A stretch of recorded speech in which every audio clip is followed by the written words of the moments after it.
Timido maganjang bato munay ani sa kagiri magay maganjang bato munay kakoro niya na jang muni kamalat tanso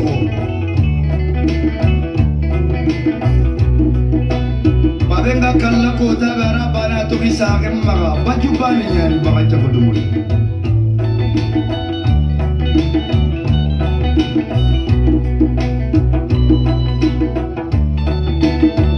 Munne faram barenya ni sondo menna jaku andakanna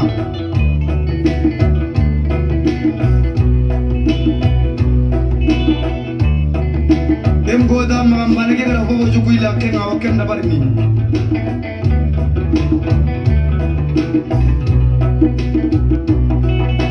kangen do bibale ngatoronga aro ko jerle membange goda bane ari wodome Anang katuna gajeren do temen ne bogo me ken kangen do bibari nyai bo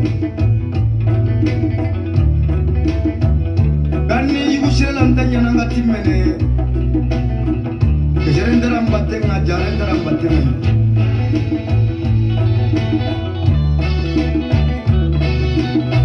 Kallen nake mahambar do nyaga malning bada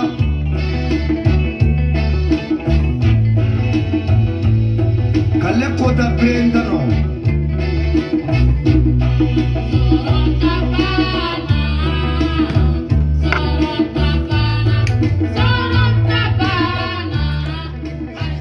Sali internet maliu mandenkaw kuri basi tawla ni basi tawla ala kana basi kambela jilenna kawfo kawwan mando fodi mini dantala toujours obalma kede do agas 24 ambe nyogombolo dande do anti kartinina kawfo kawwan mando fodi mini dantala manka fami kawfo kawwan mando fodi mini dantala malien den kelenkelna bela jele obalma ke anaka soldana o ka barakela Minye agas 24 ye kawfo kawwan mando fodi mini dantala ambora o manjugu ambora tugu ore ka jugu kemi besira sayanye o te chebakure isira na sayanye laba ye sayade imasira sayanye ilaba ye sayade malion kuma onyabe titir la chugomi mbora ninte atiti kartini na ka kele niene reka kele personneli Manya Maria anti katinana chebolo manya Maria muso bolo mimba dado ninkele ina ay ninkelo internet bolo mbenunu mbu digi fuda no maken ka ken fado mbela nyama denye wallahi awiya ye kunu jabira ay délégation de former ay reka déplacer pour que kata féminine dombagaw ye féminine fawye féminine korowye féminine balmawye féminine dombawe féminine ni mamrumbe bo dukelen kono abora kata yala ni faye konawe pour que anaka vice-président naka deuxième vice-président ni troisième vice-président ka déplacer ka délégation lawuli spécialement nekama pour que kaseka neka sumoye kaseka kumanuye kuma jumɛn de don i taar'u ménager jumɛn de don a kɔnɔna ka dun dɛ a y'a fɔ Jabira ye fɛn min ye Demba Jabira ye Haut Conseil président a n'a ka vice président minnu déplacera kunu ka taa ne faw ɲini ka taa ne baw ɲini Faransi kɔnɔ ka taa ne teriw ɲini ka taa ne kanubagaw ne dɔnbagaw ɲini Faransi kɔnɔ ko hɔrɔnya ye kelen de a kelen t'u la danbe ye kelen de a kelen t'u la yɛrɛwoloya ye kelen de a kelen t'u la i sirannen bɛ min ye ne 24 de b'a labɔ i bɛ ka sira min mɛnni ye ne 24 de b'a fɔ misigi mankan ka ca a ye jɔn ka dɔnni bɔ a la i bɛ ka jɔrɔ ni min ye ne 24 ne de tɛgɛ dalen b'a daluya kan olu ka dɔgɔ ne kɛlɛli olu ka dɔgɔ ka taa ne somɔgɔw ɲini aw déplacer aw taara Ardoani faye la i taara mun de la Ardoani faye la bi y'a to Ardoani faye bɛ yen wa Ardoani faye kɔnɔna na Jabira sɔnna ka délégation délégué ale yɛrɛ min ye Haut Conseil bɛɛ lajɛlen ka président ye malien den bɛɛ lajɛlen ka président ye ka déplacer ka taa Ardoani faye la maa joli de bɛ Ardoani faye la min bɛ passeport kɔntanya la fɔlɔ maa joli de bɛ Ardoani faye la min ma deli ka Jabira y'a ɲana ka se k'a dɔn est-ce que nin de malien bɛɛ lajɛlen ka président ye Faransi ya wa o mɔgɔ ka ca Ardoani faye la de maa joli de bɛ yen san 3 san 4 san 10 san 10 ni ko san 30 i bɛ Ardoani faye kɔnɔ i ka baaraw tiɲɛna maa minnu nana vol la i ma se ka sɛbɛn sɔrɔ i bɛ ka baara kɛ ni ɲɔgɔnna balima dɔw de ka sɛbɛn ye Jabira tun tɛ jamana in kɔnɔ o waati ale tun tɛ Haut Conseil président ye o waati ale tun tɛ malien den bɛɛ lajɛlen ka président ye o waati wa Ardoani faye bɛ nin kɛcogo la maa joli de bɛ yen maa ba joli de dalen bɛ yen sɛbɛn tɛ min bolo min bɛ ka baara kɛ wali papier la n ko Jabira de ka kɛlɛ de don Jabira de kan ka ninnu dɛmɛ Demba Jabira Haut Conseil président kunu i taara k'i yɛrɛ représenter Ardoani faye la k'a fɔ e de malien bɛɛ lajɛlen ka président ye i taar'i représenter jɔn de kama ne ɲinini kama ne ka mɔgɔw ɲinini kama ne somɔgɔw ɲinini kama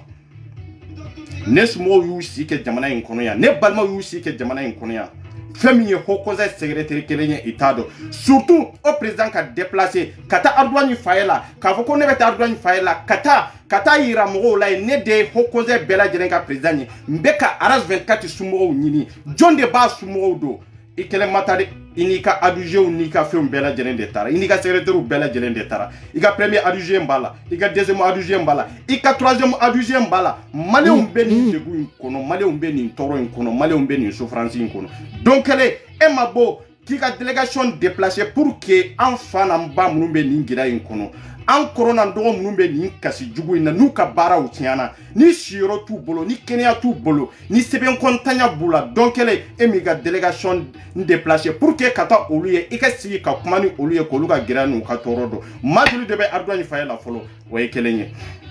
i taara jɔn de y'a yira e la k'a fɔ ko ne y'a ka mɔgɔ ye o ye kelen ye jɔn de ye mɔgɔ ninnu yira e la maa min ye mɔgɔ ninnu yira e la fɔlɔ o ye kelen ye o bɛ kungo sɔrɔ de ne 24 de don an tɛ taa yɔrɔ jan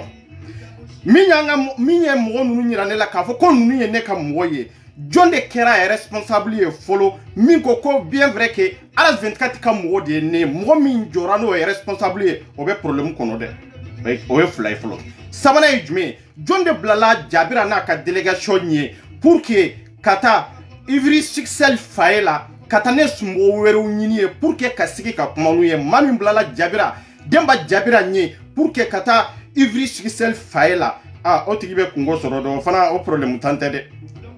o bɛ complice kɔnɔ o bɛ problème sɔrɔ e tagalen kɔfɛ o fa in fana la maa joli de bɛ yen maa ba joli de bɛ yen maa joli de bɛ yen min ye san 30 kɛ Faransi ya min ye san 40 kɛ Faransi ya n'a ma se ka sɛbɛn sɔrɔ maa joli de sigilen bɛ da la n'u bɛ kafe feere la ye n'u bɛ sigɛriti feere la ye n'u bɛ fura feere la ye n'u bɛ tabali feere la ye ka sababu kɛ i dɛsɛra ka Mali sɛbɛn sɔrɔ i tɛ se ka jamana in sɛbɛn sɔrɔ san joli kalo joli tile joli waati joli i b'o hukumu kɔnɔna na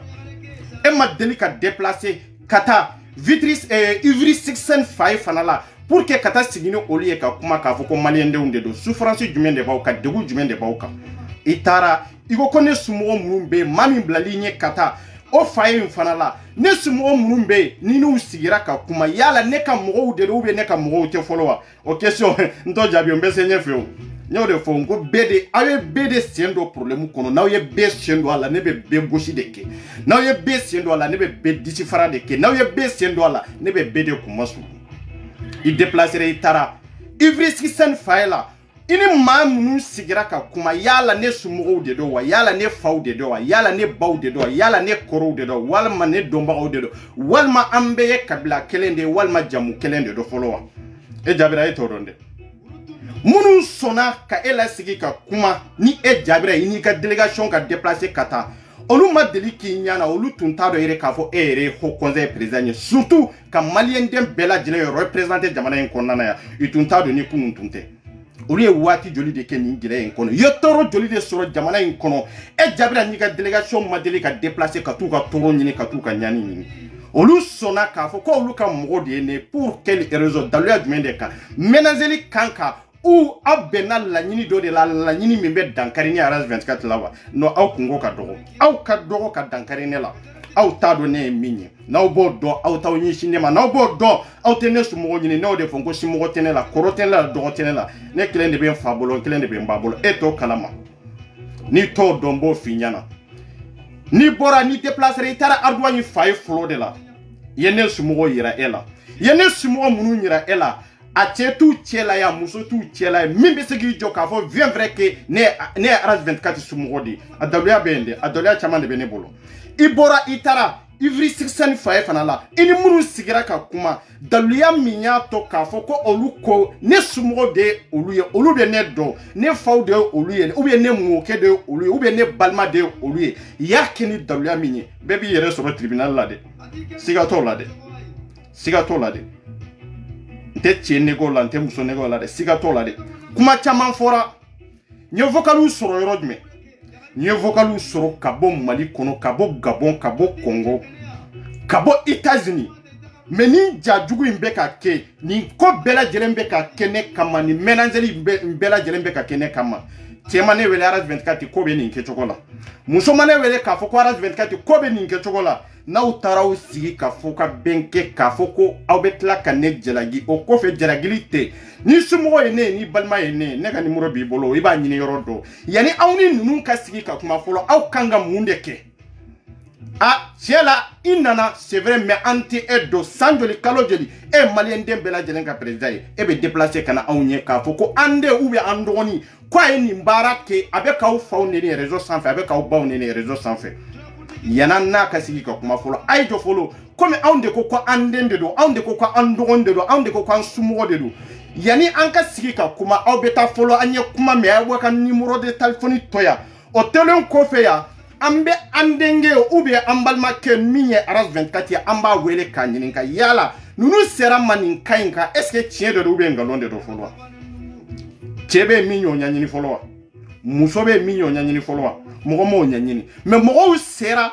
ka maa dɔ yira aw la ka olu tɛ ne somɔgɔw ye mɔgɔw sera aw ma ka maa dɔ bila aw ɲɛ k'o ye ne somɔgɔ ye o ka taa ne somɔgɔ wɛrɛ yira jaabira la a n'a ka délégation ma k'u ka taa kuma ni ne somɔgɔw ye ne faw ye ne mɔkɛw ye n y'o de fɔ n ko in kungɔntan tɛ ni n ye cɛ to yen nin na n ka kɛ n fadenw bɛɛ la ɲamaden ye maa minnu bilala aw ɲɛ aw ni maa minnu sigira ka kuma k'u yɛrɛ dalen b'a la hɔrɔnya ni danbe kama ne somɔgɔw de dɔn k'u yɛrɛ dalen b'a la i ni ne fa bɛ fa kelen ba kelen na k'olu dalen b'a la i ni ne ba bɛ fa kelen ba kelen na k'olu dalen b'a la n'olu bɛɛ bɛ bɔ du kelen kɔnɔ an bɛ kabila kelen ye an bɛ balima kelen ye mun de b'a to olu bɔ responsabilité ta ka sigi ka kuma ni e ye olu ma deli ka e y'u ɲana fɔlɔ nin y'a siɲɛ fɔlɔ de ye e ka déplacer dɔrɔn ka taa olu ɲana dɔrɔn k'a fɔ ah ne nana ko aw de ye RS 24 somɔgɔw ye pour quelle raison o bɛ kɛ cogo jumɛn de la o bɛ kɛ cogo jumɛn de la o bɛ se ka kɛ cogo jumɛn de la k'a sɔrɔ ne t'a kalama a bɛ kɛ ni daluya min ye a kɛra ni système min ye a kɛra ni kɛwale min ye bilahi n bɛ n kale Ala subahana wa taala la comme aw ko ko aw balima de ye ne ye aw ko ko aw sinji de ye ne ye nin kɛwale in tɛ se ka kɛ aw ni ninnu ka sigi ka kuma k'a sɔrɔ aw ma na averti n'a ye a mana kɛ hari ni bandaw de déplacera ka taa fa kɔnna n'a ye ko ale nana 24 somɔgɔw ɲini aw bɛ mun de fɔ ah 24 somɔgɔw ɲinini n'o anw t'a dɔn mo n'a y'a sɔrɔ i ye anw de yira k'a fɔ anw ye 24 somɔgɔw ye an kan ka mun de kɛ sisan an b'an sigi ka réfléchir de non an n'aw tɛ sigi ka kuma bi de i mana kɛ diɲɛ mɔgɔ mɔgɔ ye hali n'i kɛra manuellement kɔrɔ de ye sisan i bɛ numéro to yan an yɛrɛ b'an denkɛ wele fɔlɔ k'a ɲininka comme aw y'aw ta de fɔ mais ne ma wele dɛ ne welela de ne ma wele o ne jarayira kuma caman fɔra kuma ninnu nya soro jamana wɛrɛw de senfe ka se ka kuma minnu soro i bɛ n bolo yan fɔlɔ aw yɛrɛ ye kuma minnu fɔ détail min tɛmɛna aw dama ni ɲɔgɔn cɛ maa joli de sigira ni Jabira n'a ka délégation kumana faye ninnu kɔnɔna na n b'a maa kelen kelenna bɛɛ lajɛlen n y'a bɛɛ dɔn kelen kelen n y'a dɔn ni maa minnu kumana ani bi cɛ mɔgɔ ma wɛlɛ dɛ n'u sirannen don ne sirannen tɛ dɛ ni Jabira taara aw ménager faye la Adouani faye la ka taa aw ménager Ivry Sixten faye la no a y'a faye yala n'a y'a sɔrɔ i taara maa minnu ménager k'u somɔgɔw de ye ne ye jati olu ba don somɔgɔw de ye ne ye den de ye ne ye balima de ye ne ye ou bien i fa ni ne fa bɛ fa kelen ba kelen na i ba ni ne ba bɛ fa kelen ba kelen na ko o de ye tiɲɛ ye munna aw ma ne wele ka Jabira to yen fɔlɔ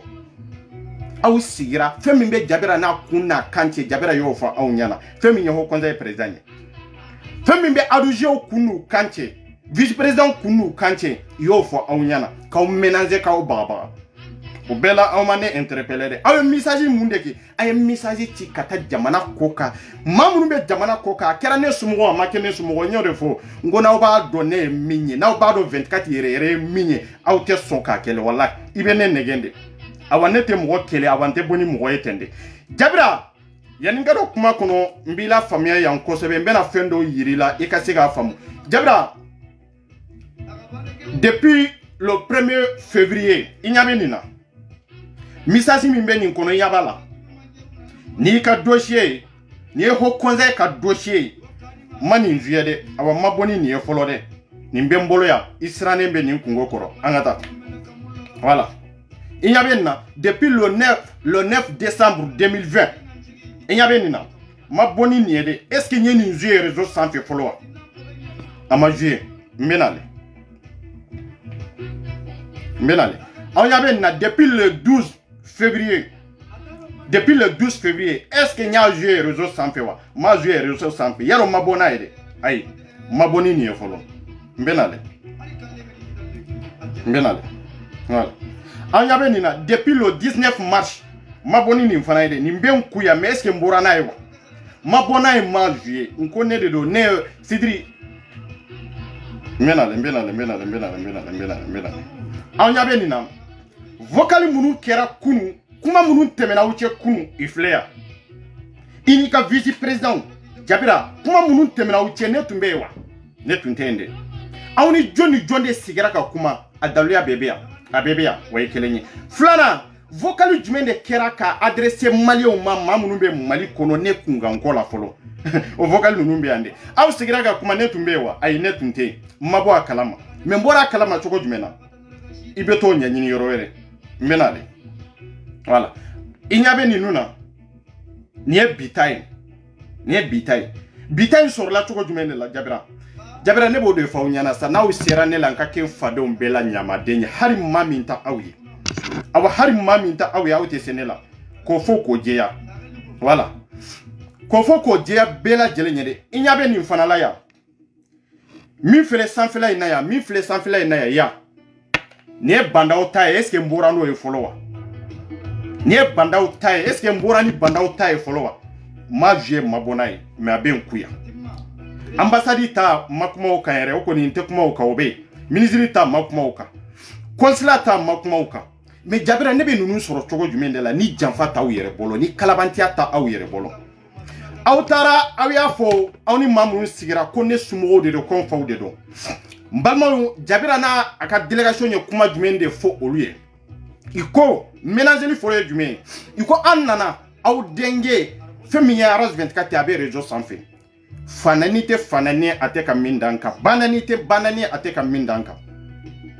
olu fana m'u sigi ka miiri pour que an y'a mɛn mais 24 ka numéro b'aw bolo wa a y'a di an yɛrɛ n'a bɛ kuma o a ka numéro b'aw bolo aw ni minnu sigira ka kuma ne ka numéro ma sɔrɔ olu bolo yala ne somɔgɔw de dɔn fɔlɔ wa n y'o de fɔ n ko bɛɛ bɛ problème kɔnɔ fɔlɔ cɛ min bɛ ne représenter jamana in kɔnɔ yan muso min bɛ ne représenter jamana in kɔnɔ yan cɛ min bɛ ne bolo yan k'a fɔ ko ne somɔgɔw de don ne b'o olu dɔn muso min bɛ ne bolo yan ne balima min bɛ yan ne sinji min bɛ yan ne b'olu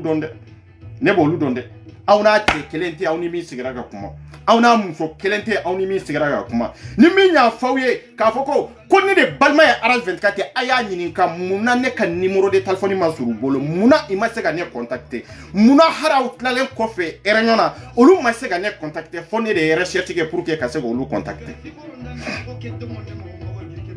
Traoré bɛ Traoré ni taara Traoré bɛɛ kɔ ni ye Traoré bɛɛ kɛ Traoré bɛɛ ye jamu kelen ye mais est ce que a bɛɛ ye balima kelen ye a bɛɛ ye sinji kelen ye wa est ce que a bɛɛ bɛ ɲɔgɔn dɔn wa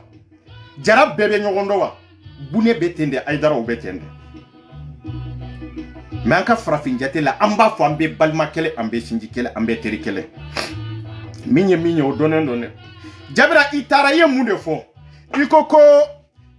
RS24 ma ko aw na kun kɛra RS24 bɛ k'aw faw neni a bɛ k'aw baw neni n y'u wele n k'u ma i ka wele depuis suro n ko n sigilen don i ka wele k'a ɲɛfɔ aw ɲɛna hali n'a y'a sɔrɔ réunion tun ye bi de ye ko a bɛ kɛ Ivry Sixen faye la n ko bilahi ne bɛ y'a kɛnɛ kan dɛ n k'u ka wele ni daluya sɔrɔla aw bolo n'a video kelen sɔrɔla aw bolo k'a fɔ ko ne y'aw faw neni video min kɔnɔ ne y'aw baw neni video min kɔnɔ i kana n'a ye n ko n'u nana n'a ye i sɔnna n ka taa tribunal la wa n sɔnna n ka taa prison na daluya ma sɔrɔ yen k'u ka wele y'aw wele i ma se ka aw sɔrɔ aw ye maaw wele maa minnu taara aw n'u sigira ka kuma aw ni minnu sigira ka kuma k'aw ka numéro ni tɔgɔw to yen o kɔfɛ k'olu k'aw contacter olu k'aw contacter o ma se ka aw sɔrɔ mais est ce que aw ni maa minnu yɛrɛ sigira fɔlɔ aw ye olu bonya fɔlɔ wa aw ni maa minnu yɛrɛ sigira k'a fɔ aw nana kangarimada kɛ olu ye est ce que aw ye taasi bila kɛ olu ye fɔlɔ wa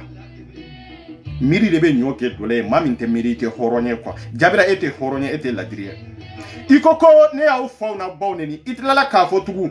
fɛn min yɛrɛ y'aw degu e ye fanani banani parce que kuma yɔrɔ 2 ou bien 3 de kɛra kuma yɔrɔ 3 de kɛra ou bien 2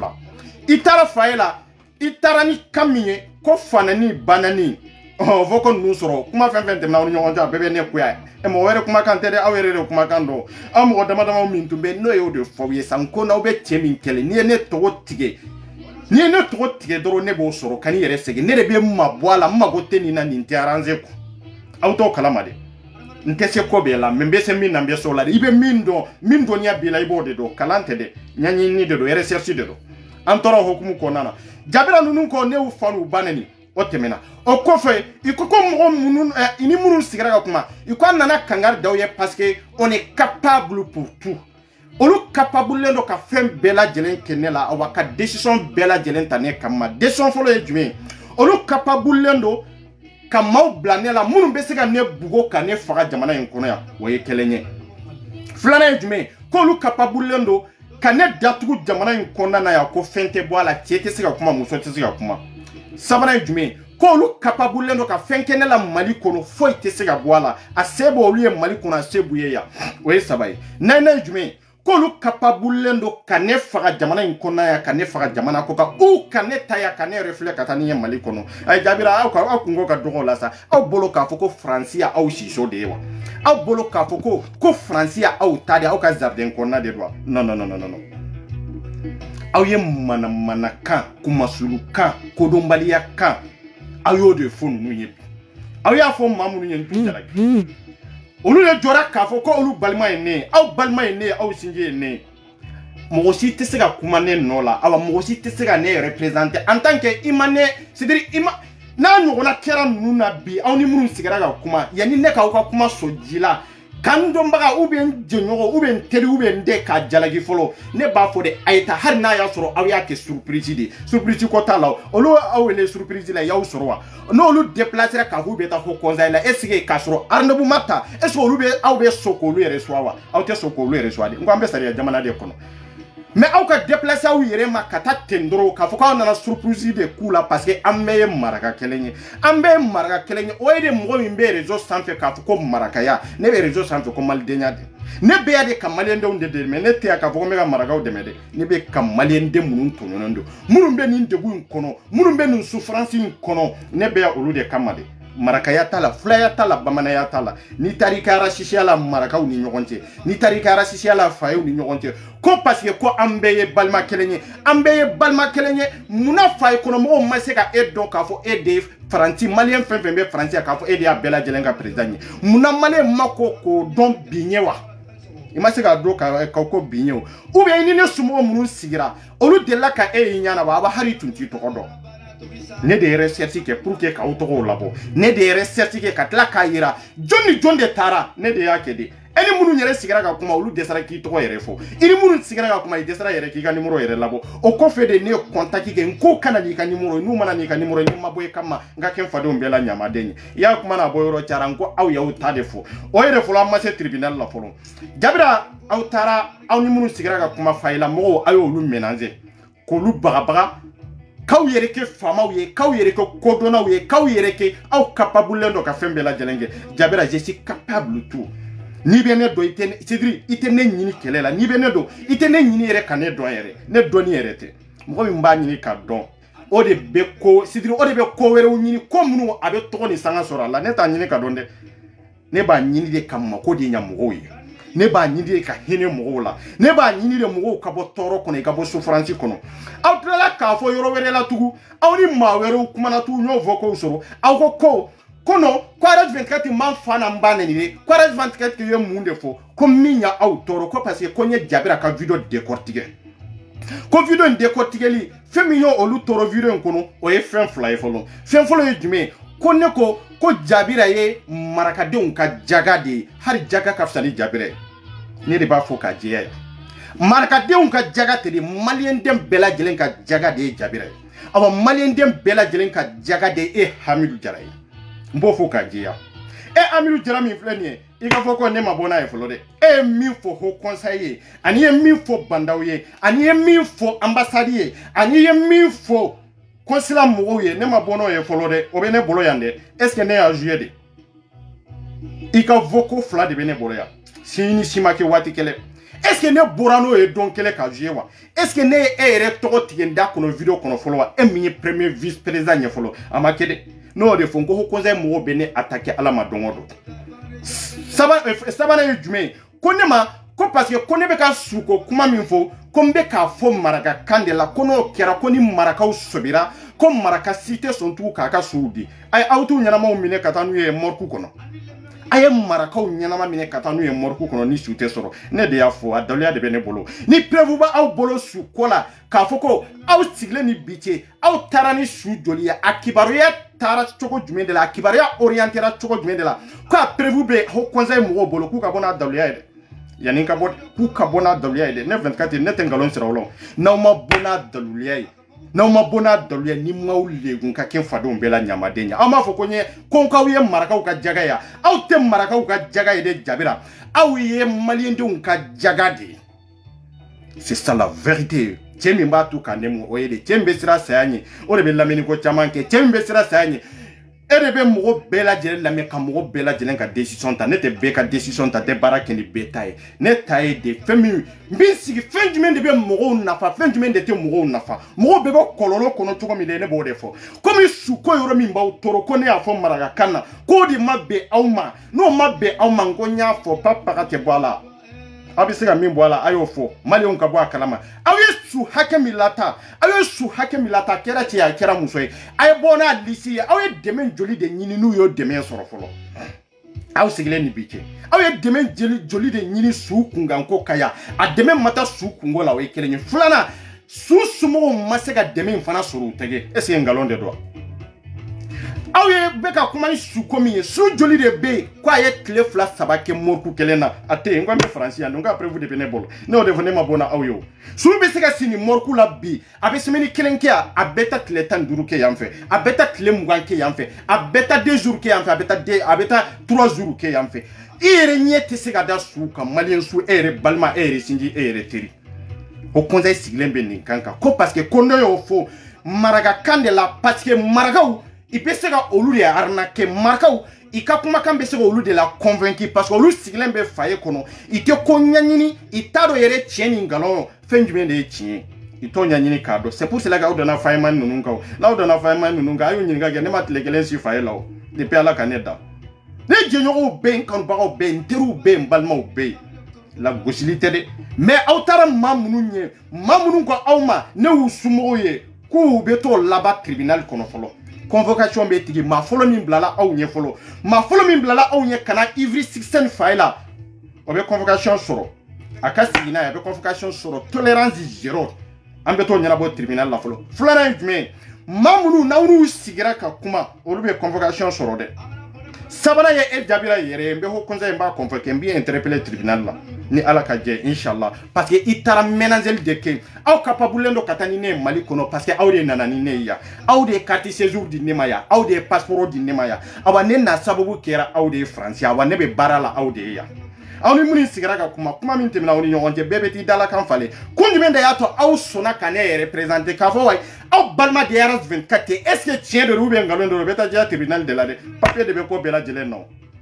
mami fana sera ka blawnye aw no yere kala nyine jume ka plan do trazer aw bise katani 24 mali kono chogo jume dala o ambise ka dankari ni kanyama ya la chogo jume dala o de atabla la unye muna atigi manewele muna atigi mafo otanta ambolo et réseau sans faire de ay mi fo na manga ay na prévu nous masoko yoro e beta ay tribunal lage siga tola kana siga aw ni muno sigara ka kuma no lu sona ka sigina aw ye ka kuma ka fo ko ne be réseau sans fait aw dum bado aw teritene aw dum bado aw sumogotene aw balmatene aw sona ka donne ka balmaya koro ka donne ka singiya koro ko erenyon banen ko fe muna aw manewele mais aw ye vocalu de ke ko bla bla bla aw vocalu de ke ne singi munumbe ne balma munumbe ka vocali ci oluma ye yoro be keli soni makorni nguko hakilisi ngone 24 de do aw mane wele de ne de research pour que ka siga wele ka nyini ga dado kanna mo aw sona ka fa aw balma ne ka numéro ma fra aw bolo aw sona aw ni ne be bo dugu kele na kabila kele fa kele ba kele ndew muso kelen dew ko ne ka téléphone numéro ta aw bolo ka fo ko aw tisiga ne wele mais aw be siga voko di ke WhatsApp sans fait ko ci ka teri kata jien kono ay be ande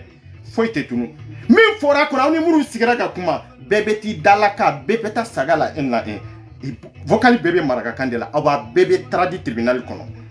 mbeta ni vocal be politique la mbeta na politique la depuis suro nyuchi depuis mouchi politique mare mais depuis suro kangu chiro mina nyuchi nebe da fo 5h du matin suro ntunte femere la ntumbe ni nkoinde lawo mami ya kundo ni nkoro kasori mani averti na ka jabira nunu reswa etaro jabira nunu manga ka reswa mo gansa utia auto kalama jabira nunu nudo nauka aba fuyeri fana be arndebu de taka wele ka fo mbafe nauka sigiga kuma har nu ya wele aukanga munde fo aba fe kana kuma ni munde ba kuntiga we akunye ninde okay tambambolo ni ndumashina tambambolo ni ndoina pour que aw kana anka sigiga kuma me yana aw kana folo ambalma kemi aw kambala ko aw na blala nyona ambo de wele sisa amba nyininka akana ado ambela jelenka sigi nyonga de aw ma wele gede aw tara chu kande pour que ku baga pati be fay konana na aw tara aw fanga ba aw de la aw de tay malende bela jelenyi na aw tay malende bela jelenyi aw e munde ke malende unye folo awe nafa jumende nya malende unye folo katini nako kelemi ambala antala toko kama antala deuro kama ambala ala kama faso kama antonyo nanga hakede minyana awanga hakede do akanga difana jabira domina degere labo kachi kata malikono malende jumende franonga donna adwani fayela mamunu be kunyininga majuli deba aw boloya mingbe katini nako gelia kono minka katini na masora wa minta makorije mado arjen fayela ko fode ma bajoli de dalembe arna fayela na tonyono de na be nyani kono na be so franzi kono imata olu nyiningali kede awa imata olu yelen kamade mene kele personnellement ka wuli ne kelen kama iniga délégation or que et déplacer to déplacer e kanga déplacer wati me kanga déplacer malien de bela jirende kama pour que ka malien de rencontrer geliani toro mumbuka ka se ga do ka ge degere ka ti mali autorité mo mais il sonna ka malendo unto nyamanka il sonna ka malendo unto barake baliaka il sonna ka malendo unto shirontan kono il sonna ka malendo unto yiri kono kolu toy imago to luga kuna folla mais imago bala kanyanyini parce que ne bena dankara wala mado wo kono folo de nindo na wo kono domme ka bombe dankara awla siga fo itala murutene bolo de dam marafa dronde do ani prévu contre prévu ngo prévu mimba bolo sukola ay bona ye prévu mimba bolo sukola ay bona ye sube hôpital sabanani ke kletan duru kono ni ko were ta kono munde ba kono ni ko were ta kono muere de ba kono comme ikalla nyine de aw mogo be ne sude la ne sude de na mogo be ne nyana ma de la ne nyana ma mine foloke comme Aminu Jara ko demsenu mbe bolo capable ndo ka demsenu blanela mais Aminu Jara ta donné minya de mo tene la de su mo tene la tawa teri tene la de ne de awa ne be to ne sidiri ne 24 de ne be to 24 ya de la imana bo jien yoro ne ta fo maka ndefa ntado ka ntafo ka fo maka donga kele kono de ne ta to yede mais Amirou Jara ni ta fe ka legu kasi legu kene ka kasi faden kene ka I choko donde non te ni mi legu ka ke fadon bela nyama deni ibe chemi wele ka bagaba o che nyini ka dode Hamidou ngone ga numéro be ebolo e ka carte yere dine ma ka carte yere be ne bolo Amirou donc elle ne mi wele de mais ne wele chien joli ne wele chien joli est-ce que ne wele ne da numéro de téléphone be ebolo même hal consulat tilila ne wele ka kuma fone ne wele ka kuma fone ka ko ne ga demsunu be consulat dala ne ete jonne ne wele yani kata ne sumo ye suna wele chogo mi itunga ne wele ninke chogo la kasimu wele ka suguna ka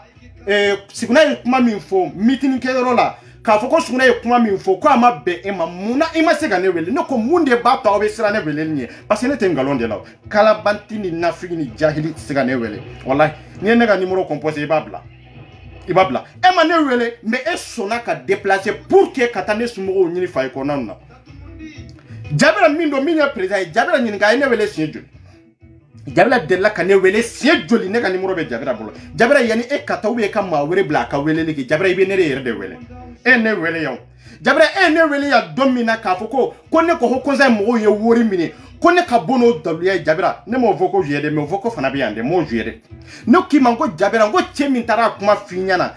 kata video nyorota ka tige kana na ko ambe kuma ni daluya de abe conteste jumende kono kuma mfora kada daluya jumende ka fora sira jumende ka como daluya comme yere de président sisa mon président ibe fere ni be video nyoro tige wori ko fora yoro mina ka fo Jabira wori mine ka du ka sabu ken ninde ngi kana na adaluya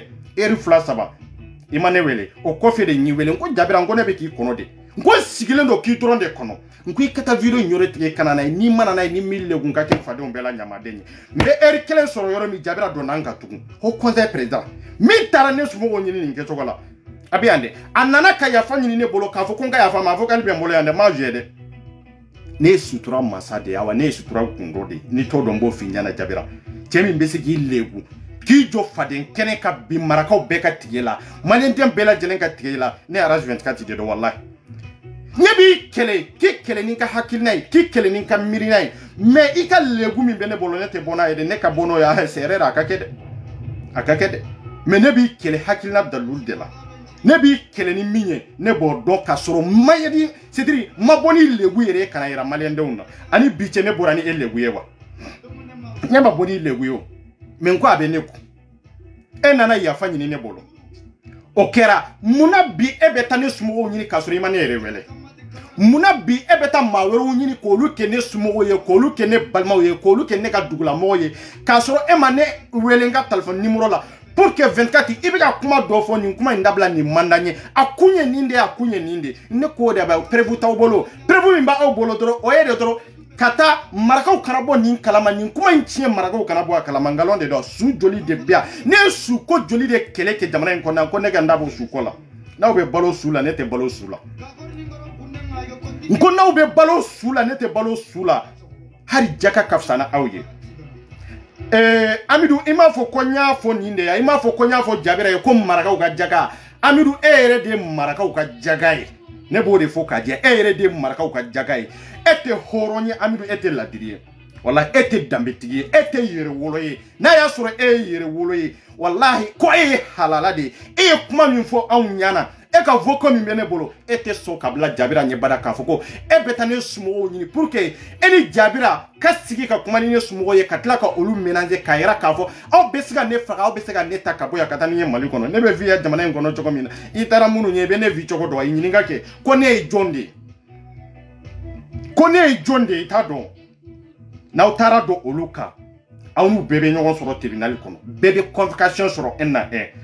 convocation ku ka kunfo ka jeya awye Jabira yere swa kada kuminka Jabira tara menangel deke Jabira kafa aw nyana ale be siga ne tidira be siga ne faga ya we kelenye fulana ale be siga mo blane la ka dankari ne la sabana ale be siga katani ne mali kono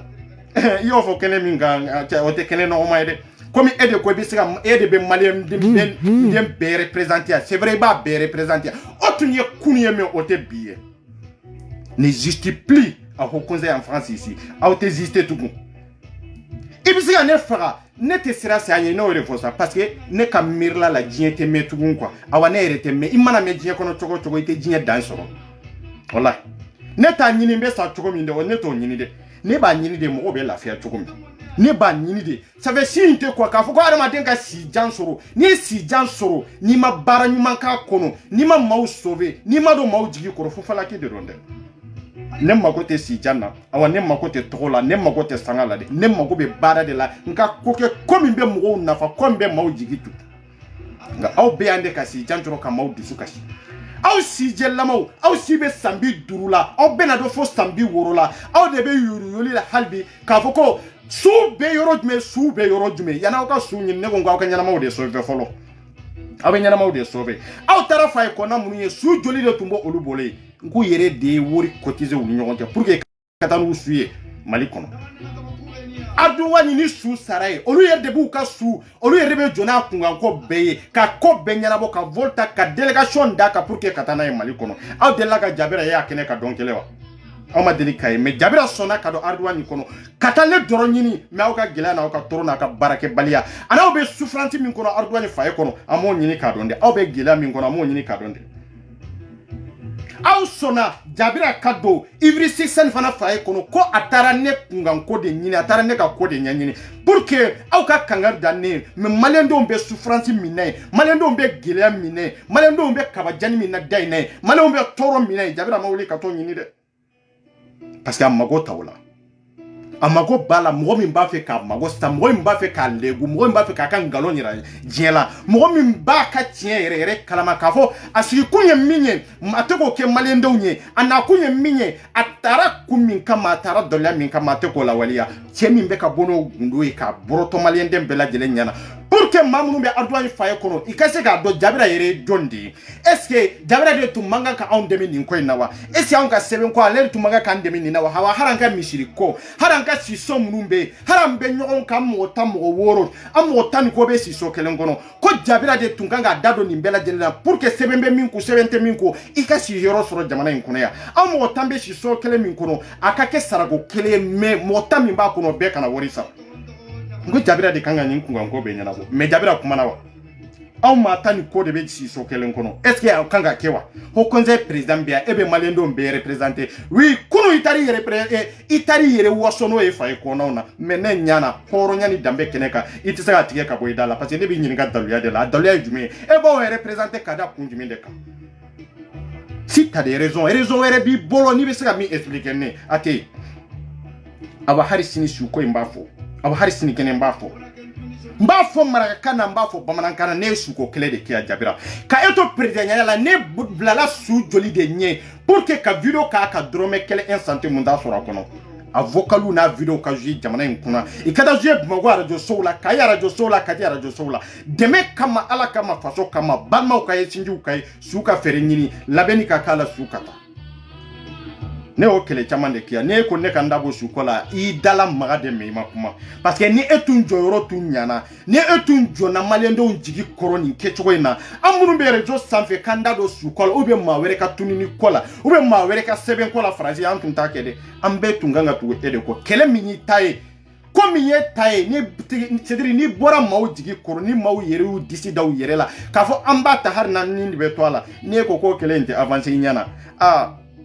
ena on koni abeke kelen koni ko komi yere ka kuma combine te baka neto balola awa combine te banima dankarine la ibe dankarine la toko souvent kata ni ne mali kono obe amidu yere ka kuma obe dimsunu blanela e kane bugo kane faga o aw yere be dankarine ka nyana mayala obe dankarine ka nyama ni suko de bawla ka no ni fembe la jelenyo ni suko bawla sube partout mais bede soute soro ci sa wa bede te son tugo ka su dauma c'est ça sukola anta musala hola de anko suko ka toende munumbe balola nyanama munumbe balola folo oluka sove kuma ni ndi amata ro jande eko amido eko jabira mane trofo jabira ene trofo mundela jabira ene trofo aka video kono parce que jabira ko kele min kera ni consulat datuguli ko kuma est ce que jabira kuma na wa jabira ma kuma de on be ni kule mbela e ya on wele do mais est ce que jabira ya on wele e ma foko ko conseil ma wele liga ko e de ne question vient de dima il m'a fait quoi réponse était bon e m'a fɔ ko jaabi tɛ e bolo wa mais e ye min fɔ ka d'a kan i yɛrɛ de kuma sulu de ne y'o de fɔ ko ni n tɛ dɔwɛrɛ dɔn Mali leta min bɛ Mali kɔnɔ hali bandaw tɛ se ka nin kelen in da to ne la awa hali mɔgɔ tari wani tɛ se parce que nin bɛɛ legu de bɛ ne bolo fɔlɔ o ye kelen ye bɛɛ y'i kama yɛlɛma bɛɛ ye kuma kɛmɛ fɔ si ni si tɛ kelen ye a bɛɛ daluya bɛ ne de bolo yaro ho conseil tɛ yaro ambassade tɛ yaro ministre tɛ yaro aw tɛ aw bɛ se ne la cogo jumɛn de la faden kɛnɛ ka jamana jɔ kɛnɛ ka nata tɛ wari ɲini sira tɛ ngalon tigɛ tɛ tiɲɛ kan aw bɛ se ne la cogo jumɛn de la n'aw bɛ se ne la ko min na a y'o labɔ ayo labo malen be kay ngal legu kelen ga jigi so mo were ka kelen ta katana ye awa ne de be siga ulle wa legu mabona e folo de ayo ke chogodu bite menen kofe mamunu koko kone sumoyo ulie jabira ini amiru ku wele ku nyinin kan ni ne balmaw de ku ka nyafa o nyana de ni ne balmaw de munanu mane wele e mane wele o aw mane wele ka don ka fo ni kibaria de be non appeli intige sa appeli intige aw mane wele ka fo ko ni kibaria be aw be se ka fo chogo jumende la ka vocalu ki ka bla partout kata ma to tinye kata ka fo karta beta be rejo sanfe abe fanani banani la abe ka mugo doya na mu chogo de beta na Mali kono na mu chogo de ba faga horna e kelende flatede ni kelende do wallahi o kelenta awla ni jabira tara o baga jabira tara o de baga me jabira tesika ne baga ne ga numero be jabira blo ne jabira be communiquer ka ko bignon jabira ne wele ka ko bignon mais muna bi jabira masika ne wele parce que abado ne mini abado ne te arnaquer abado ne te ngalontigele abado ne te kalabantie abado ne tlenen de do nde sira jengeni mugo enta jengeni che enta jengeni mfoyi mais jabira hora woni bani kentankinga dambe ni bani kentankinga wallahi agama tinda akaga daga na titi sonu kon jakanya na gaiba nketi malele mun jakanya na nke hamidu wahina aba jabira ni malendo jakanya gella gama ka konta ga rehebe barna dabari koma ga diga fayanga na ndinge soro muraga ro hibiru ga ta wa go plenty kitana de nken tinci kanta hari ngera ga digi menanza parce que dalu nyani ma nge vocal nyani ma ga ro soro benu ga ta ko ken vocal ni ma na ntage kirnu nganya partout benu ken tu vocal nge ma ga de aga ta ga ro nge karni aga lemu ngalinke pour que ninke katu awa aga ro here nyana ninke ra kan tere aga ro here nyana na ho da bari ngam malindi hirante bakadi de awa ga nyana sabu ninke utire ninke de malin no ngone de awu nyana ga yanda yere karti sezurun ninke aw nyina khandi ngeri te jamane kidire aga tinda ga madaga haba ka ga soro benu ga tawuna ndigamu daru ndi tirni ti dangani inaga khirina ga tirni ngara ga madaga haba kan nokuwe aga na vidon kuto aga lite itida ga ri maga kita ndi geli dalu ga ma ngeri dalu nya idaga khiri imaga kita aw kundiga surprise nya soronga na ndiga vitri fayenga aga diga adwani faye kebe yala soro mani me nano yugo torandi soro mani me nano papier ganti maga soro mani me nano yugo wini kompi bane no di soro mani me nano igo goliti wandi papier yugo goliti me papier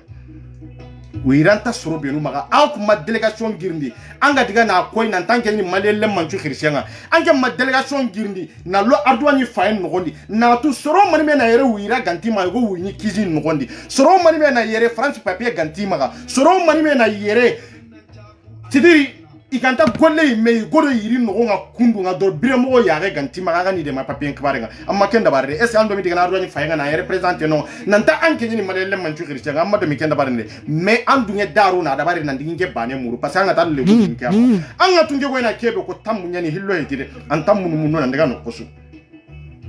angira adwani fayenga serebe ga waraga kane nan tinke serenya na o plenty kitana de serebe ga waraga kane aga gari every 6 fana fayenga aga diga tauna nti ando serebe no ga tauna nti nke soro ngani nyinke khilia avant ke daga ko diga kun ninke hakra lantu natu kuri mana ni mania eske go na kebe go tongene ou bien na to ernyon no ni ninke khiri mais eske ngeni moro kiti magawa hala ga dugute halere nyon eske sere kiti do mena ga be garin ke khiria ndinge manda recherche nyani khiri ikun kora hala ga to kon itaga ni moro de telephone da ga to ngono nke manda so recherche nyana bagandi mais kem palle min ke khiri on dira vocal nya da bari na denge Mali Congo na ngate Gabo nke anda vocal nu kita ada ga digara ernyo be da diga me suga paza ga do mena ga suinke maga yere aga ti aga ro nyana ninke denge Mali ndagara nyana sababu na surunga ninke nin katwere nin kari aga nyana sababu ninke ra kentrere abaga capable ni na duna ho ninke na sababu ndaga makanda ga habaka aga lenda ga vokomu tananu kita aga diga mu sire tanada ga nantino ammo manu do habanu kade me anda diga mu hilla ko ibnu gara ga sokke nda jabira vidon de kotige na ken garandi malele mundo menaga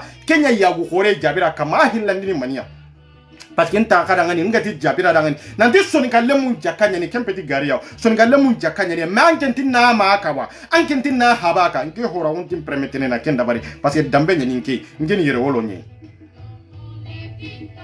ndinta kenyana menga ko nanke ndangani lenki anke mbegani hamidu wa vice president ngadi nan tanke ndangani malele mumbe nsu jakanya nanke anke mpeti hore dambe tanke anta dutu angani dutu angara golle be dabara anta dabarni parce que angel le gunu man me ngema bugutay anke na digamu tamdo bana kingira ngani ango kana kuna ma jouer raison kam anke ngo kana kuna ma jouer raison kam men ke dan to sutura di est ce que ngeran to ko est ce ndo man to ko ni video no di amadu me dabarni na jabira attaquer do mania akenya na malele mu jugi kenga jabira osu gikem na ya osu ka president na ya jamane kiri aro golle be kan kha amada bara o kiritigene akungana tikenta tungona gadi nanti agati ni gadi parce que tindiga muri huri kibare ke o ko beru gari sonu ko ngai beru ko faye ke kengana ya kunta ri hurun kinna ga garen petige ga gadi hure muru jamane tare me france dire sonu galle mun tare hure kinna ko huru mari me laga ku magaire aganta wi ni mor ku bane no gondi ago mor agana wi yere lengi ku mbana o ke mor ku tanan gondi agana wi ke do tron kai ku mane ga da o ke do tron kai amma ubi am pa balla ta hayna otini no ayi c'est tellement gars couleur tu changer huru mani me nyake modi yere anda kinyene mali nga kende dina bono akunda deme mani me mura akuna nyaga nde mani me dabaru hurun kama yere huruku ikama numa na breke kita awa na breke kama nyana huruku ka dépasser gelle dalu ga ma ga bugu tede aga ga bugu tede nga le aga ga nge 24 to akanti nge jana surtout ninge mare me muruti france no wanyode nti mare mentinki nge bana ni mama mbana ni papa ma iwe he ya gare ona me musala hana ngego nanda ngani mari nyagare mari nyugo ngego nanda ngani mangi dam baba non tenno ngo birene mo gombe serenta tu ngari yere mo gombe serenta tu ando sore benu ga taw mo plenti lo na khane ma na sabu nya de abire na sabu nya ku mbem diga tawa ga minke contacter de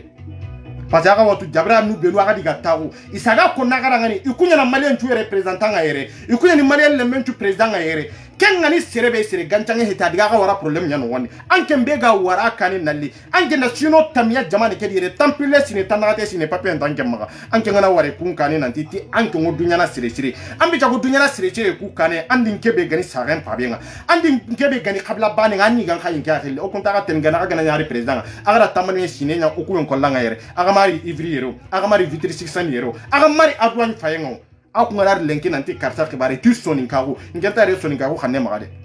nkena yere malelle munya khanema na yere nimpa kenya muru ago kitene mogombe mbake ke kite mogo ago kitene kille suri ngo here nyana na kenkille bogo na lan wondi jabira ga kinyaga ke khote kama khara jabira tirne akumba khote be jabira madu ga khote ntirndinde mais adu genou da délégation da barande ngi me bane muru aga datu barke ngi ngeri nandangi jabira de barke ngi ngeri nandanga adu genou nchu ko mantene premier adu je deuxième adu je troisième adu je anke numéro Allah barke gagni kundi toku gikenni jabira di délégation nyai akenni messe yike ani hokoze nchu ko mantene président jamane kedere mandi barkantanga ko kemodi manda barke mbogi di kemodi mandi takembondi kemodi ikunga kori giliti malien nchu to ga nandiga malien nchu kote muru manda ngi me bani tilla keke bani ti parce que ngoyna kebe ko tammu nyane sunu gonna maga bagasyo do kinda ko barke ndidi agunga di jakka nga ko ni mani agunga ta birene hurunye aga birene mani setu ko birene hurenga Allah ma barke randi kenya ndaga barkantanga ko kundu aga gara délégation girni ngi muru non ngeni muru nga gamago aga dinge grita mani me jabira dinge grita mani me ngeni muru nga gamago anke mbe gani hamidu anke dinge grita mani me aga go soninga ko nya akuna soninga ko nya ngena madire ma ko nya ngeka lempeti soninga ko ile ngana tinna ya soninga ko anta diga no bamarankan ndio ndiga no bamarankan ndia malele mengo no kusu hulale mengo no kusu kaso kale mengo no kusu bambara le mengo no kusu osini darabo bani anta ko mana no koy anga ga kedange dabar ni amma ken dabar de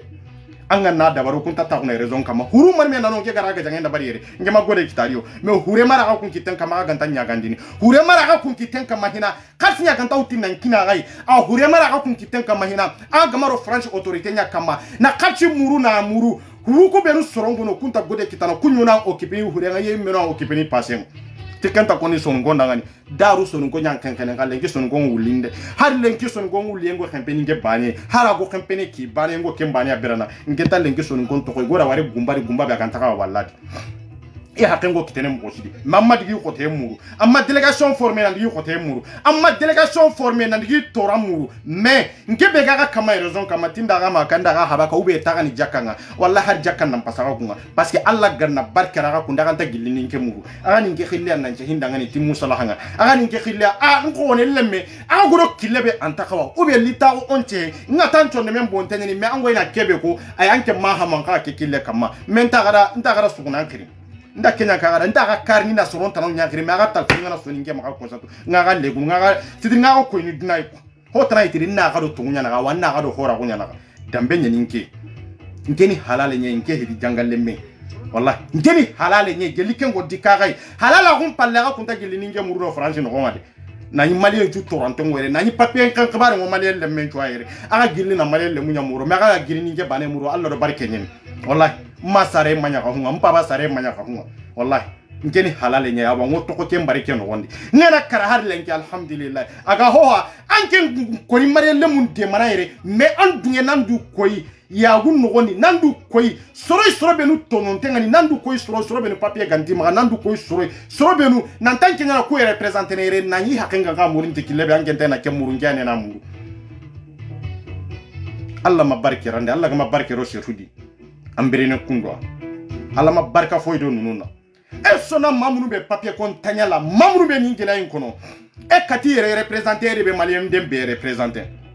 kasoro olu seben kobo olu la bara kobo olu la siero kobo olu la e mamalo ya kisi kimiri e kango kele minke e mo kele ala ni ne ka barka ala ni ne ka fanga ni nga tie bolode ala ta de kelenye miye tie la vérité c'est la vérité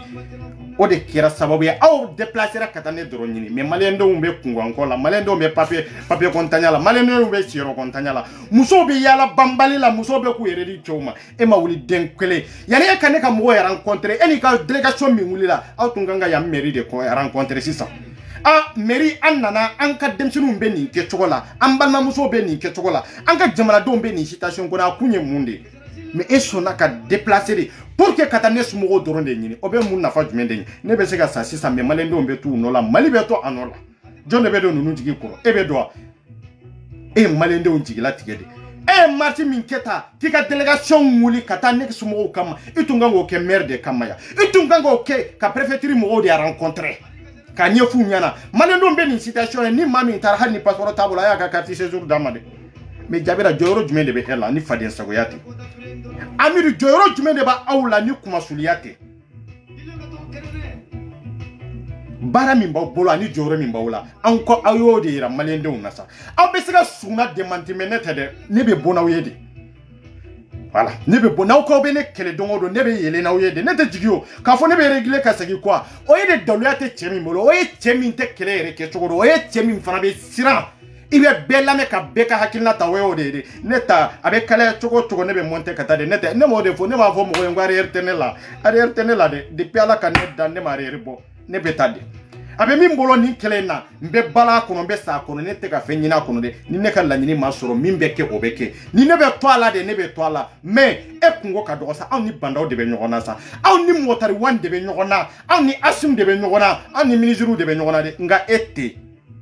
e faden sago ite au faden sago nununte ho konza e faden sago ya mimbia ote ho konza mimbia ka balo sula ote ho konza mimbia ka wori nyini su to ne kongo odete anna aute nyogona parce que nafata aula ala ya barka bandi ni barka be mo mi na ona ote keleu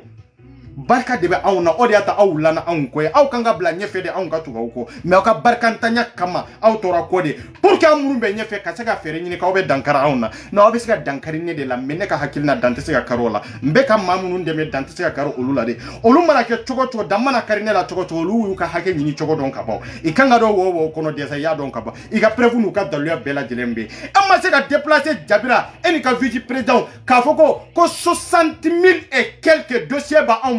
pour que anga sega ras 24 a rencontrer dossier murumbi bolo ambe fere nyini ambassade fe ambe fere nyini consulat mo fe ambe fere nyini kata mairie laje ambe fere nyini kata préfecture la ni madame mimbe ka sabu ke be passeport ko gelia kono anga fere nyini ya autorité ku ka 70 immédiatement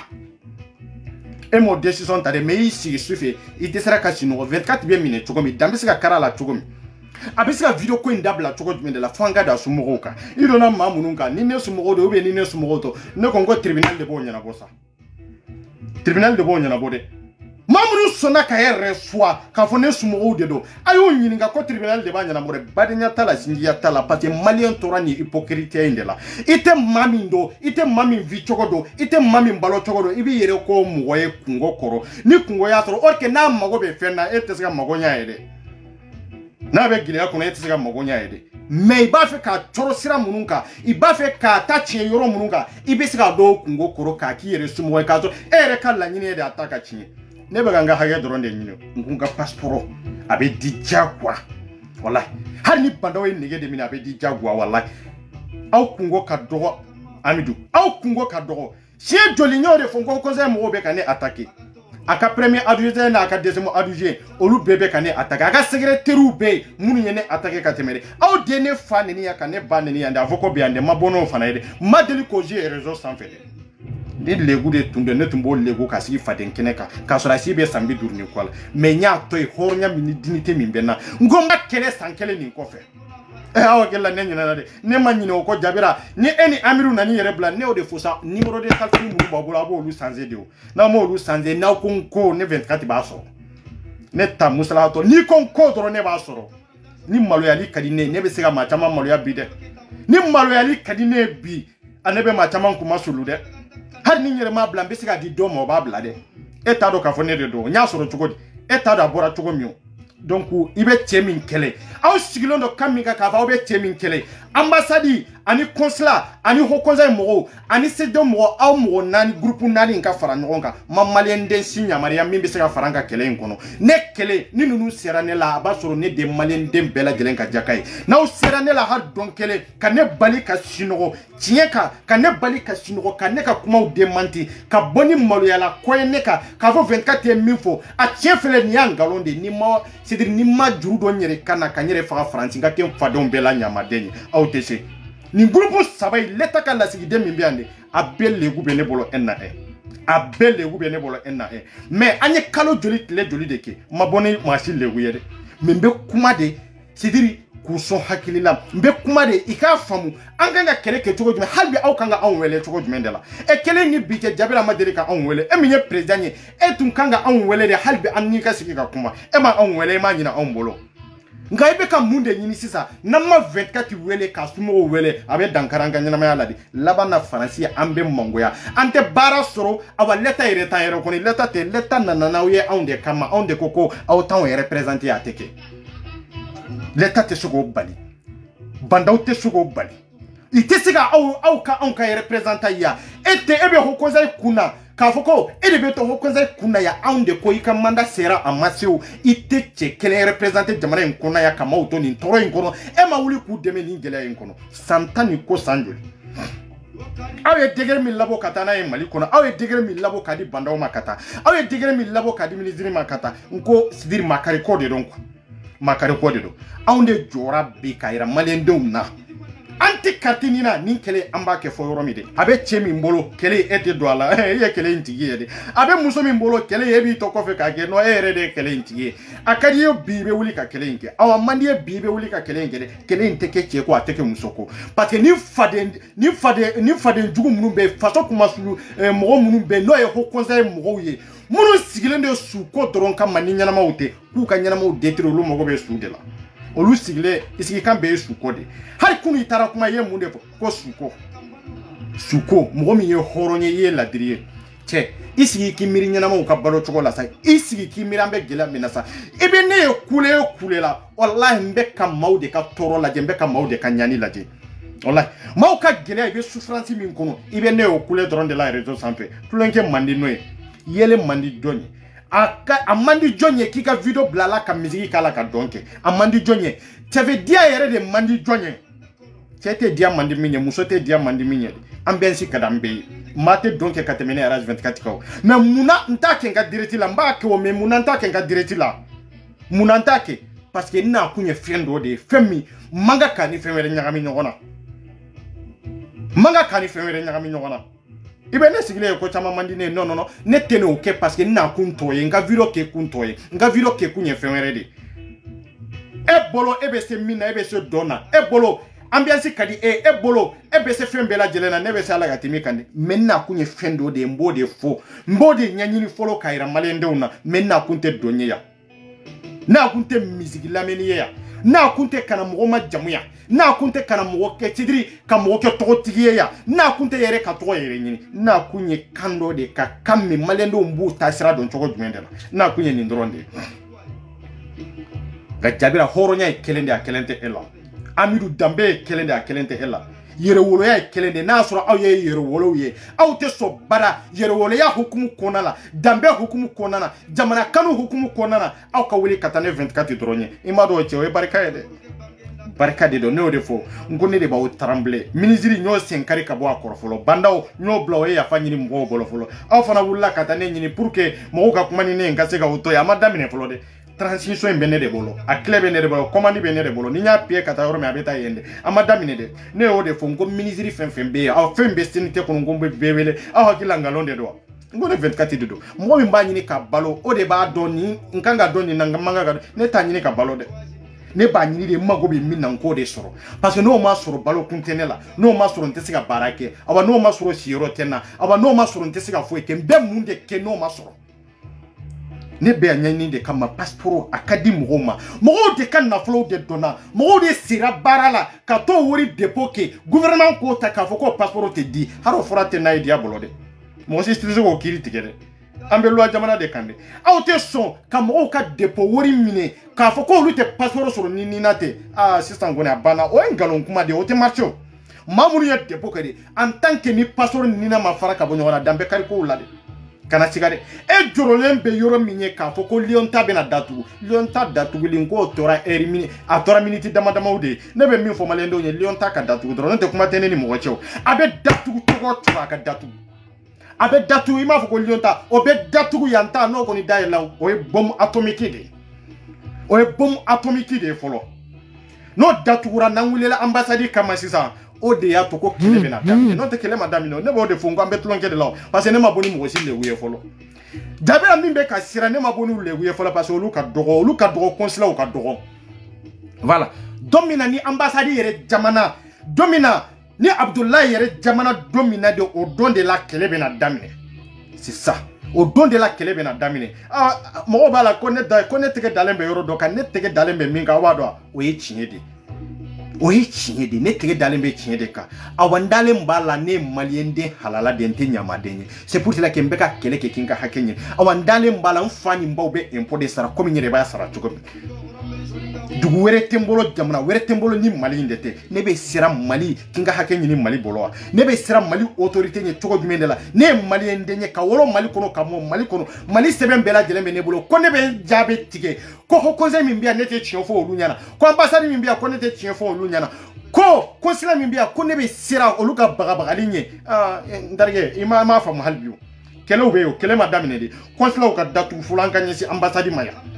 nin de ye kuma ye aw bɛ ka munumunu ka taa yɔrɔ min a bɛ min kɔnɔ ne bɛ régler n tɛ régler o ne ye ne de ye wa ne bɛ tɔn ne tigiya de la aw kana siran cɛ kana jɔrɔ muso kana sɔrɔ dɛ non non i tɛ don kɛlɛ in na ne kama dɛ i bɛ dɔn de dusu jumɛn de bɛ e la pour que ka se ka kɛlɛ in kɛ i bɛ don o de kama parce que ne ye dusu dɔ de ta ka hakilina dɔ de ta ka kɛlɛ in kɛ o hakilina n'o dusu kɔnɔ c'est pour cela que n tɛ maa lamɛn awa hali ni ye bɛɛ lamɛn n tɛ baara kɛ ni bɛɛ ka hakilina ye e min nana i b'o dusu kɛlɛ in de ta i kan ka mun de kɛ kɛlɛ in kɔnɔ e yɛrɛ jɔyɔrɔ ye mun de i kɛra cɛ i kɛra muso ye i b'a ta o de kama mais n'i ko i b'a ta ne ka dusu kama ni ne ka dusu ɲɔgɔnna ni e tɛ se k'o kun ko min bɛ kɛ ne la ni e tɛ se k'o kun yarɔ e n'a segin kɔ dɛ e n'i man ko kɛlɛ in kɔnɔ dɛ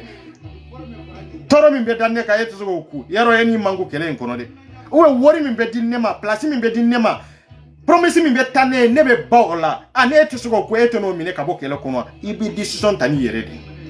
bɛɛ ka décision b'i yɛrɛ de bolo ne de ko n bɛ kɛlɛ in kɔnɔ awa n b'a kɔnɔ n tɛ régler arrière tɛ ne la de promesse tɛ de i kana da ka promesse ne ko passeport de ka bɔ anw mago t'u ka dɔrɔmɛ la anw bɛ 50 € min sɔrɔ an ka baaraw kɔnɔ anw bɛ 100 € minnu sɔrɔ an bɛ 1000 et quelques minnu ta kalo kɔnɔ an mago b'o dɔrɔn de la an mago tɛ jamana ka papaga la jamana ka dɔrɔmɛ kelen jamana ka fabiri kelen anw de ka mɔgɔ ta la passeport tɛ fabiri de passeport y'an ta de a kan ka di nina y'an ta de a kan ka di a kan ka bɔ passeport la cogo min a bɛ bɔ a la ten de ni kɛlɛ yɛrɛ n'u ka jahiliya yɛrɛ te nina yɛrɛ ni passeport kan ka tugu ɲɔgɔn na de n'u nana n'a ye ka Mali sɛbɛn de sécuriser munna i m'a kɛ carte d'identité pour que malien den bɛɛ lajɛlen ka sɔrɔ mais n'i y'a nana lien passeport la fɛn wɛrɛ tɛ an bɛ se ka balo ninnu na k'u to i bɛ ka 1500 minnu ta 1600 minnu ta i bɛ ka 2000 € minnu ta an bɛ se k'u ka nafolo minɛ k'a tiɲɛ k'an sisow jɔ ka étages jɔ pour que k'an ka duguw dilan pour que k'an sago k'o nafolo kɔnɔ k'an denw ka kalan dilan o nafolo kɔnɔ olu mago ka sa i ka to aventure la nin kɛcogo la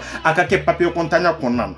n ko o de don n'o tɛ n'o tɛ l'État yɛrɛ k'a fɔ ko l'État bɛ ko kalama k'a fɔ ko dɔnnikɛlaw bɛ l'État kɔnɔ k'a fɔ ko kalankɛlaw bɛ faamuyalibagaw bɛ aw bɛ sɔn cogo jumɛn na k'o lier passeport la pour quelle raison daluya t'aw bolo aw bɛ na n'o daluya de Katina ye passeport ma fara ka bɔ ɲɔgɔn na Mali autorité a ma sigi sɛgɛn kelen kan fɔlɔ dɛ non non non Mali autorité dɔrɔn tɛ de politicien kelen o kelen n'i nana yan an tɛ Katina mɔgɔw bɛ bɔ i bɛ yɔrɔ min na an kan ka ko ko lamaga yan an b'a lamaga yan dɛ anw yɛrɛ fɔ politicien fana ye dɛ an t'o musala an t'a tremble a bɛ min kun na k'a fɔ a capable dɔ kana faransi a kana faransi hali ni Manuel Macron y'a wele n'a nana an bɛ taa Champs-Élysées an bɛ taa yen ɲagami siga foyi t'a la siga foyi t'a la an b'a kɛ Jabira plainte n bɛ taa plainte tigɛ maa min i sera ma min y'aw compagnie fana n bɛ plainte tigɛ a kama dɛ ani bi cɛ i ma ne wele dɛ mais i bɛ plainte reçoit n'o ka mɔgɔ ye ne papier de bɛ ko bɛ ɲɛnabɔ daluya de bɛ ko bɛɛ lajɛlen na aw ni minnu sigira ka kuma daluya min kan aw bɛnkan kɛra min ye olu ye kuma min fɔ e ye olu ye laɲini min fɔ e ye pour que ka se ka ne lagosi n ko bɛɛ bɛ i ta ɲɛfɔ de bɛɛ bɛ t'i ɲɛ i ta ɲɛfɔ de ni Jabira taara u ye Jabira taara u bila problème de kɔnɔ n'aw somɔgɔw ye ne aw tɛ sɔn baara aw ni Jabira ka sigi mais o kuma bɛ kɔfɛ de o tɛ dogo cɛ la a tɛ dogo muso la an bɛɛ dɔ pɔn jukɔrɔ saya ye kelen de an tɛ sera saya ɲɛ fɛn min kan k'an sɔrɔ o b'an sɔrɔ maa tɛ se k'i yɛrɛ kisi fɛn min na i tɛ fɛn min ɲini ɲana i siran ko la non non non na waati t'o la o kɛ waati t'o la o bɛ n'i kama de a kɛra su ye a kɛra tile ye o donc saya ne tɛ sira saya ne bɛ sira bana de ɲɛ mais saya non non non non ni o cɛ sira tɔ la ye saya ye cɛ hami t'o kɔnɔ o yɛrɛ mana diɲɛ ɲɛnamaya yɛrɛ lafiya yɛrɛ kama non non non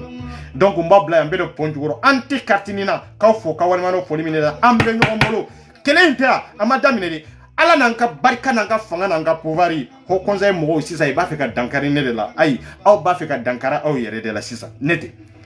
parce que nin yɛrɛ aw ma sigi malo kɛnɛ kan mais n'aw maloyara don min o don de la aw b'a dɔn k'a fɔ ko ja Faransi sigi ka gɔ k'a fɔ ko hɛrɛ tɛ Faransi kɔnɔ don min na ni ne bɔra n'aw ka vocal ye don min de o don de aw b'a dɔn k'a fɔ ko tiɲɛ tiɲɛ la aw ye ko kɛ ko min a man kan ka kɛ walahi marakaya tali k'a fɔ aw ye marakaw ye ne ye marakaw ye de ne ta t'o la de i ye maraka i tɛ maraka ye ni legu dɔ nana jamana kungo la ne b'i legu de awa ne bɛ se k'i to sutura de la ka tan dɔ de kɛ pour que i yɛrɛ k'a faamu tiɲɛ la n kan ka changer mais n'aw tɛ ka changer de aw bɛ k'a ɲini de don o don an bɛ kɛlɛ min na danga kari la an bɛ taa sira min na danga kari anw yɛrɛ la ne de b'aw legu fɔlɔ ne de b'aw legu ne ma bɔ ni cɛ kelen ye fɔlɔ hali bandaw ta ne ma bɔ n'a ye fɔlɔ dɛ ni ne bɔra ta ni bandaw ta bi bɛ taa minɛ de komi se kuluba ye a ye janfa min siri sɔrɔsiw kama a ye janfa min siri Mali kama a ye fɛn min kɛ maliendenw na ni ne bɔra n'o ye bi bandaw ko bɛ ban bɛɛ bɛ giri bandaw ne ma bɔ n'a ye dɛ ma bɔ n'a ye dɛ n b'a sɔrɔ cogo di aw b'o sɔrɔ kun don aw bɛ t'o ɲɛɲini yɔrɔ wɛrɛ de n ko ne 24 de don i ɲa bɛ mɔgɔ dɔ sigilen na e hakili la o yɛrɛ de don ayi non fasadi de b'aw ɲɛkɔrɔ ne tɛ o non non non non ne tɛ aw tulo bɛ ne kan de la mais aw ɲɛ tɛ ne la ala ka barika dɔ kow la merci kan bɛ waati wɛrɛ sali n b'a fɔ ka waliɲuman dɔ foli min dan ta la nin de don a y'a fɔ haut conseil mɔgɔw ye ko ne ko i ye Mali jaga ka fisa ni olu ye ko Mali jaga ka fisa ni olu ye de ko ne y'a fɔ piyan papaga tɛ bɔ a la 24 y'a fɔ voilà non Kasimu e b'i sigi ka ne wele ne tɛ k'a perta sa ne y'o de fɔ depuis suro ne tilala kuma la ne k'i ma de ne bɛ n ka video kɛ n b'a kɛ parce que ko bɛ ne kun de kan ne bɛ n ka video kɛ a banna c'est tout voilà i ka vocal fɛn fɛn nana a kɛ ta ne ma vocal kelen lamɛn vocal kelen m'a lamɛn i ka appel kelen ta fo n ka tila n ka video la fɔlɔ c'est ça o de don ne y'a mɛn a don a bɔnna a sigira de mais kɛlɛ in kɔnɔ an bɛ continuer ka taa sabali i bɛ sabali tiɲɛ de kan mais maa tɛ sabali ka biɲɛ turulɔ to a la dɛ maa tɛ sabali k'a sɔrɔ a ka hakɛ bɛ ka minɛ a la dɛ maa tɛ sabali k'a sɔrɔ dan bɛ ka kari a la dɛ o ye nkalon de ye dɛ c'est ça donc i bɛ sabali de kan mais mate sabali tasuma kono mate sabali i mago be ka sa o ye ngalon de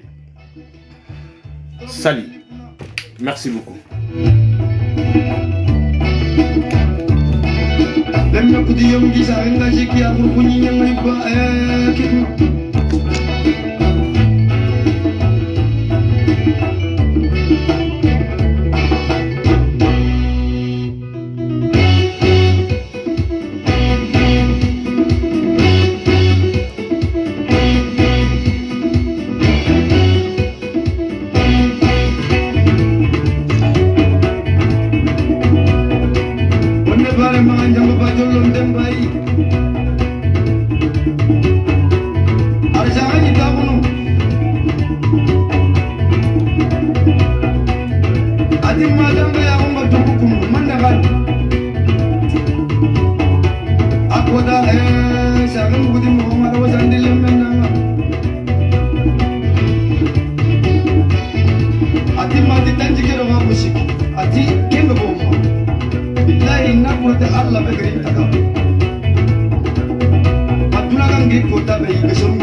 Baranja baba jollo tay bido tamile kor ko namuti